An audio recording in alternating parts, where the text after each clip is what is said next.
Today we will discuss logarithm chapter, important formula, weightage 10 to 12 marks. First formula, log A plus log B is equal to log A into B. અહીં addition નું multiplication થશે. That is log 8 plus log 4 is equal to log 8 into 4 is equal to log 32. એટલે કે અહીં addition નું multiplication થશે.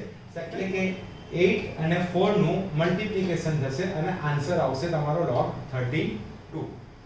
Second formula, log A minus log B is equal to log A by B. That is log 8 minus log 4 is equal to log 8 by 4 is equal to log 2. એટલે કે minus નું division થશે. એટલે 8 by 4 is equal to log 2. Third formula power નું છે log A to the power B is equal to log A. એટલે કે જે પાવર માં વેલ્યુ છે B તે log A સાથે મલ્ટીપ્લાય થશે.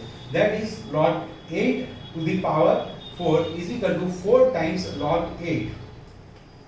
Now fourth formula, log A to the base B is equal to log A by log B.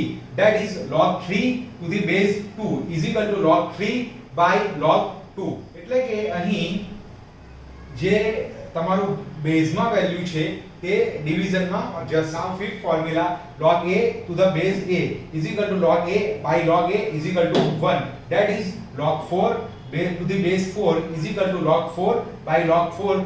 Cancel out and answer will be 1. તો ઝડપથી આપણે પાંચે પાંચ ફોર્મ્યુલા રિવાઇઝ કરી નાખીએ. તો ફર્સ્ટ ફોર્મ્યુલા જે છે એડિશન નું છે તે મલ્ટીપ્લાય નું થશે. સેકન્ડ ફોર્મ્યુલા જે છે તે માઈનસ નું છે તે ડિવિઝન માં જશે. થર્ડ ફોર્મ્યુલા જે છે પાવર નું છે તે પાવર લોગ ની સાથે મલ્ટીપ્લિકેશન માં આવશે. ફોર્થ ફોર્મ્યુલા જે છે ચેન્જ ઓફ બેઝ નું છે, જે તમારો બેઝ છે તે તમારો ડિવિઝન માં જશે. અને ફિફ્થ ફોર્મ્યુલા પણ ફોર્થ ફોર્મ્યુલા ની જેમ જ છે, પરંતુ બેઝ માં જે વેલ્યુ છે તે લોગ ની સાથે જે વેલ્યુ છે એ સેમ વેલ્યુ છે. log a કેન્સલ આઉટ થઈ જશે અને આન્સર તમારો 1 આવશે.